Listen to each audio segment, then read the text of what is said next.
कहानी का आरंभ होता है अगस्त के महीने में 1858 के वर्ष में, यानी अगस्त 1858 में, जहां पर फैजाबाद के कोतवाल के पास एक एफआईआर लिखी जाती है। यह एफआईआर कुछ मुस्लिम व्यक्तियों ने करी थी। कुछ करीब 25 निहंग सिख हैं जो एक मुस्लिम परिसर में घुस गए हैं। उन्होंने वहां पर हवन किया है और उसकी दीवारों पर सभी ओर, यानी चारों ओर, उसकी दीवारों पर कोयले से राम लिखा है। जी हां, इन दोनों को डॉक्यूमेंट्री एविडेंसेस के रूप में माना। मुस्लिम पक्ष ने इसका भी विरोध किया था। ये कैसे हो सकता है, इनकी सत्यता की क्या गारंटी है। नमस्कार दोस्तों, मैं सिद्धार्थ आप सभी का बहुत बहुत स्वागत करता हूं। श्री राम जन्मभूमि की लड़ाई और फिर बाद में कोर्ट केस अपने आप में एक अविश्वसनीय, अकल्पनीय, अभूतपूर्व घटनाक्रम है। ऐसा पूरे विश्व में कभी भी कहीं नहीं देखा गया। परंतु जो हमारा इतिहास है, जिस तरह से हमें वो बताया जाता है, वो ये है कि हमारा एक हारा हुआ इतिहास है। एक समय तक हम बहुत प्रगतिशील थे, उन्नत थे, परंतु फिर बाद में जब हम पर आक्रमण हुए तब हम हारते ही चले गए।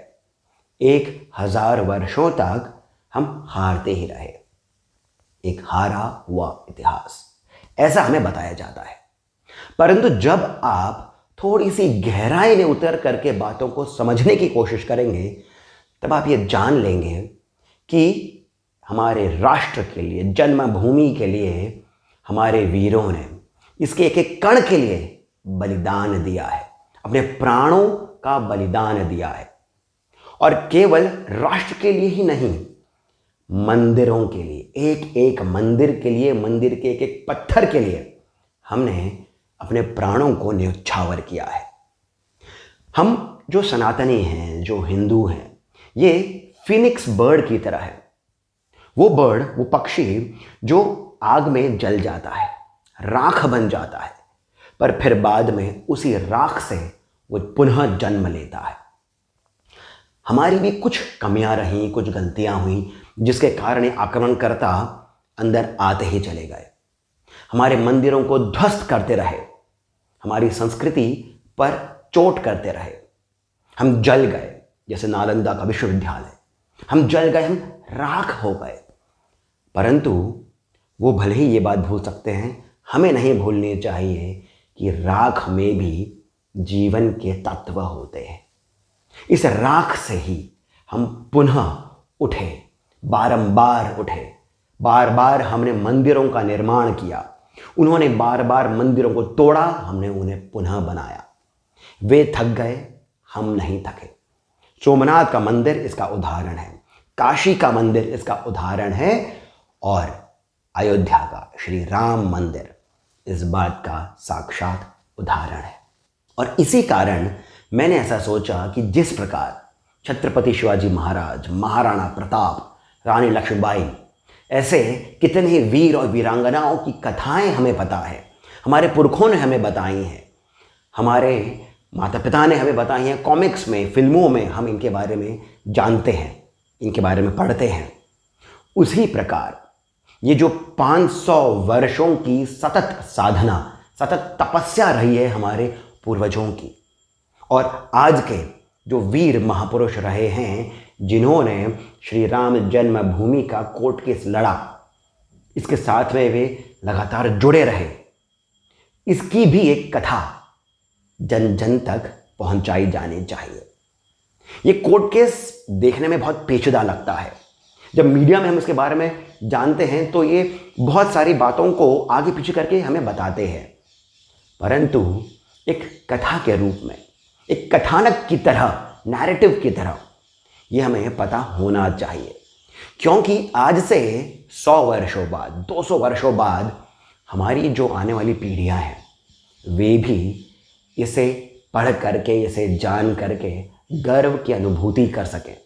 और यदि उनके समय में भी कोई ऐसी घटनाएं हों जहाँ पर उनकी संस्कृति पर चोट हो, उनके इतिहास पर चोट हो, तब वो इस कथा से सीख ले सके, अपने लिए मार्ग प्रशस्त कर सके। तो इसी कारण कुछ भागों में श्री राम जन्मभूमि का जो कोर्ट केस है उसे मैं कथा के रूप में आपके सामने लेकर आया हूँ। आशा करता हूँ कि आपको ये कथानक रुचिकर लगेगा। मैं कोशिश करूँगा कि जो वीडियोस हैं वो छोटे रहें ताकि आप उन बातों को समझ सकें, अपने अंदर समाहित कर सकें। भागों में इसलिए है क्योंकि बहुत सारे इसके अंदर लेयर्स हैं, कई सारी चीज़ें आगे पीछे हुई हैं, इसी कारण इसे भागों में तोड़ना आवश्यक था। तो आइए जानते हैं उस कथा को जो 500 वर्षों की तपस्या है। जानते हैं उस कथा को जिसके साथ में आपका भी कहीं ना कहीं कोई ना कोई दान के ही माध्यम से जुड़ाव रहा है। आप भी इस कथा के पात्र हैं, उस कथा को जिसे सुनकर हमारे पूर्वज हमें बारंबार आशीर्वाद देंगे और आने वाली पीढ़ियां हमें बारंबार नमन करेंगी। चूंकि ये पहला वीडियो है, इसी कारण मैं बहुत सारी डिटेल में नहीं घुसूंगा। आपके लिए एक इंट्रोडक्शन की तरह, एक नींव की तरह मैं इस वीडियो में इस पूरे घटनाक्रम को बताऊंगा। कहानी का आरंभ होता है अगस्त के महीने में 1858 के वर्ष में, यानी अगस्त 1858 में, जहां पर फैजाबाद के कोतवाल के पास एक एफआईआर लिखी जाती है। यह एफआईआर कुछ मुस्लिम व्यक्तियों ने करी थी। क्या था उस एफआईआर में? एफआईआर में था कि कुछ करीब 25 निहंग सिख हैं जो एक मुस्लिम परिसर में घुस गए हैं। उन्होंने वहां पर हवन किया है और उसकी दीवारों पर, सभी ओर यानी चारों ओर उसकी दीवारों पर कोयले से राम लिखा है। अब ये बात अपने आप में बहुत इंटरेस्टिंग हो जाती है। पहली बात तो ये कि ये एक मुस्लिम परिसर है, एक मुस्लिम क्षेत्र है, ये जो जगह है। दूसरा, सिख आते हैं, सिख वहां पर घुस करके हवन करते हैं और फिर हवन करके ये इसके दीवारों पर राम लिखते हैं, है ना इंटरेस्टिंग। अब बात यहां पर ये आती है कि वो जो जगह है, वो जो मुस्लिम परिसर है जो इस एफआईआर में लिखा गया है, उसका नाम क्या है? क्योंकि पूरी कथा जो है वो इस नाम पर ही आरंभ होती है। इस जगह का नाम उस एफआईआर में लिखा गया मस्जिद-ए जन्मस्थल, मस्जिद-ए जन्मभूमि। अब बात यहां पर यह आती है कि मस्जिद का नाम जिस प्रकार ज्ञानवापी नहीं हो सकता, जैसे जो काशी की जो मस्जिद कही जाती है, ज्ञानवापी मस्जिद, जिसमें ना ही ज्ञान उर्दू शब्द है ना ही वापी उर्दू शब्द है, परंतु वो मस्जिद मुसलमानों की है। उसी प्रकार ये जो मुस्लिम परिसर है जिसे क्लेम करा जा रहा है कि ये एक मस्जिद है, उसका नाम मस्जिद जन्मभूमि कैसे हो सकता है? परंतु उस एफआईआर में इसे इसी प्रकार लिखा गया, यानी कि वहां पर रहने वाले जो लोग हैं वे इसे इसी प्रकार बुलाते थे।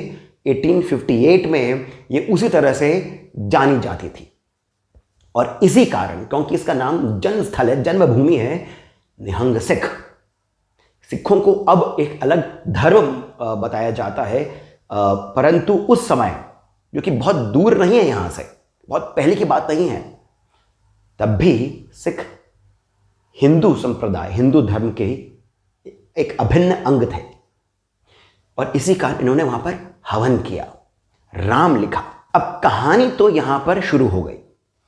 अगस्त 1858 में एक एफआईआर आई जिसमें मुस्लिम व्यक्तियों ने अपने परिसर का नाम लिखा मस्जिद जन्मभूमि, मस्जिद जन्मस्थल। परंतु जब 2019 में यह मामला पहुंचा सुप्रीम कोर्ट, जहां पर एक और हिंदू पक्ष, जिसके अंदर केवल एक व्यक्ति नहीं था या फिर कोई एक संस्था नहीं थी, कई पक्ष थे, जो हिंदू पक्ष थे, वे इस पूरे परिसर को श्री राम जन्मभूमि स्थल कह रहे थे और दूसरी ओर मुस्लिम पक्ष था जिसके अंदर भी कई और लोग थे, वो इसे बाबरी मस्जिद कह रहे थे और सुप्रीम कोर्ट के पास में ये मामला था कि ये मस्जिद है या फिर श्री राम का जन्मस्थल, तो फिर इसका निर्णय किस प्रकार किया जाए। तब सुप्रीम कोर्ट ने दो बातों को यहां पर रखा। पहला तो ये कि टाइम को, क्योंकि एक ऐतिहासिक मामला है इसलिए टाइम को इन्होंने 3 भाग में डिवाइड किया। एक 1858 से पहले का समय, पर कब तक का? 1528 तक का, यानी 1528 से 1858 का एक समय। 1528 क्यों? क्योंकि जो मुस्लिम पक्ष था वो ये कह रहा था कि ये तो बाबरी मस्जिद है जिसे मीर बाकी ने बनाया था, जो या तो बाबर के कहने पर या फिर बाबर के नाम पर, परंतु ये एक मस्जिद थी और ये बनाई गई थी 1528 में। तो 1528 से लेकर के 1858 तक का एक समय है। इस बीच में क्या क्या हुआ यह सुप्रीम कोर्ट को जानना था। दूसरा 1858 से 1949 का समय। 1949 क्यों? क्योंकि 1949 में एक हिंदू व्यक्ति, उन्होंने कोर्ट में एक अपील करी कि मैं हिंदू हूं, यहां पर ये जो जन्मस्थल है या फिर जो ये बाबरी मस्जिद कही जाती है, यहां पर मैं वर्षों से पूजा करता आया हूं, हमारे पुरखे यहां पर पूजा करते आए हैं और ये मेरा अधिकार है, कृपया करके मुझे यहां पर पूजा करने के लिए आप अधिकार प्रदान करिए ऑफिशियल तरीके से, जो कि रोक दिया गया था क्योंकि कुछ झगड़ा फसाद हुआ था, तो इसलिए रोक दिया गया था। मुझे यहां पर आप पूजा करने के लिए अधिकार दीजिए। तो इसीलिए 1949 में एक और केस आया जहां पर पूरे मामले ने एक नया रुख लिया। तो 1858 से 1949 का एक समय, 1528 से 1858 का एक समय। परंतु सुप्रीम कोर्ट को अब यह भी जानना था कि जो यह बाबरी मस्जिद है क्या किसी अन्य स्थल को तोड़ करके, जो एक हिंदू धर्म स्थल है उसे तोड़ करके बनाई गई है। अब उसकी जांच कैसे करी जाएगी? उसकी जांच करी जाएगी उस परिसर का नेचर समझ करके जो 1528 के पहले का था, यानी जब बाबरी मस्जिद बनी तब उस जगह पर क्या था, मंदिर था या नहीं था। मंदिर नहीं था तब भी क्या यह जन्मस्थल था, कैसे पता लगाएंगे? यही बातों को समझने के लिए सुप्रीम कोर्ट ने 3 अवधियां रखी समय की। पहली 1528 से पहले की अवधि, 1528 से 1858 तक की अवधि और फिर 1858 से 1949 तक की अवधि। यहां पर इन्होंने दूसरी एक और बात कही, वो ये कि जो एविडेंसेस आएंगे सुप्रीम कोर्ट के सामने उसका नेचर 3 प्रकार का होगा। पहला डॉक्यूमेंट्री एविडेंसेस, यानी क्या क्या बातें लिखी गई हैं ऐतिहासिक रूप से, क्या क्या बातें कहां कहां लिखी गई हैं बाबरी मस्जिद के बारे में, यदि कोई मंदिर था तो उसके बारे में, राम जन्मभूमि के बारे में। ये सभी बातों को डॉक्यूमेंट्री एविडेंसेस कहा जाएगा। दूसरा आर्कियोलॉजिकल एविडेंसेस, जो खुदाई हुई वहां पर क्या क्या पता लगा, क्योंकि खुदाई भी अलग अलग समय पर हुई थी। एक 1976 1977 के आसपास, 1979 तक हुई थी, दूसरी 2003 के आसपास हुई थी। तो आर्कियोलॉजिकल एविडेंसेस क्या निकले, और तीसरा विटनेस अकाउंट क्या है। विटनेस अर्थात वो लोग, वो बुजुर्ग लोग जो उस स्थान पर जाते थे 1949 के पहले भी जो गए हैं, उन्होंने वहां पर क्या क्या देखा, क्या क्या हुआ, उसको भी इन्हें जानना था। यानी 3 समय की अवधियां, 3 एविडेंसेस। यहां पर अब हम सबसे पहले के समय को देखते हैं, 1528 के पहले के समय को। यहां पर ये पूरी कथा बहुत इंटरेस्टिंग हो जाएगी, क्योंकि सुप्रीम कोर्ट ने 1528 के पहले के समय को जो रखा था वो ये जांच करने के लिए रखा था कि एक, क्या ये जगह जो है अयोध्या, यहां पर श्री राम का जन्म हुआ था, और यदि यहां पर हुआ था तो कहां हुआ था। तो आप ये बात जान करके हैरान हो जाएंगे कि सुप्रीम कोर्ट ने एविडेंस के रूप में दो बड़े धर्म ग्रंथों को एविडेंस माना। एक वाल्मीकि रामायण को और दूसरा स्कंद पुराण को। जी हाँ, इन दोनों को डॉक्यूमेंट्री एविडेंसेस के रूप में माना। मुस्लिम पक्ष ने इसका भी विरोध किया था कि ये कैसे हो सकता है, इनकी सत्यता की क्या गारंटी है। ये तो बहुत बाद में लिखेगा, इस बारे में मैं अलग वीडियो में बात करूंगा। परंतु यहां पर चूंकि हमें समझना है कि हुआ क्या था उस वक्त, तो मैं आपको बता रहा हूं कि इन दोनों धर्म ग्रंथों को, वाल्मीकि रामायण और स्कंद पुराण को, एविडेंस के रूप में माना गया। और यहां पर एक और बात समझना आवश्यक है कि सुप्रीम कोर्ट ने हिंदुइज्म की भी व्याख्या करी है। इसके लिए उन्होंने 1969 का एक वर्डिक्ट उठाया जिसमें यह कहा गया कि Hinduism is a way of life. इसे समझना बहुत मुश्किल है, इसे किसी एक दायरे में बांधना मुश्किल है, इसे किसी एक भगवान के साथ में जोड़ना मुश्किल है, एक धर्म ग्रंथ के साथ में जोड़ना मुश्किल है। ये तो एक माला की तरह पिरोया गया जिसमें अलग अलग बीड्स हैं, अलग अलग इसमें इसके पार्ट हैं, ये उसी तरह समझना चाहिए। ये भी मैं आपको बाद में बताऊंगा कि एग्जैक्टली क्या कहा था। परंतु अब हम जल्दी से चलते हैं वाल्मीकि रामायण और स्कंद पुराण के पास। तो वाल्मीकि रामायण के बाल कांड में यह स्पष्ट रूप से लिखा गया है कि श्री राम का जन्म अयोध्या में हुआ था। अब श्री राम जो हैं, क्या वे पूजनीय हैं? क्या वे हिंदुओं के लिए पूजनीय हैं? क्योंकि यह भी तो तय करना है कि यह कोई धर्म स्थल था भी कि नहीं था।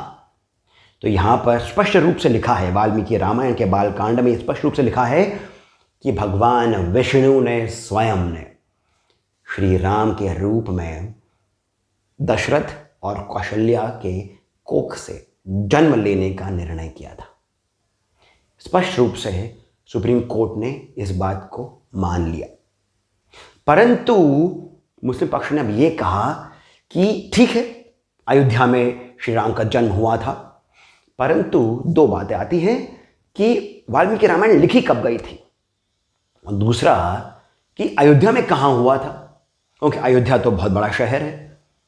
तो कैसे पता कि ये उसी जगह हुआ था जहां पर बाबरी मस्जिद थी?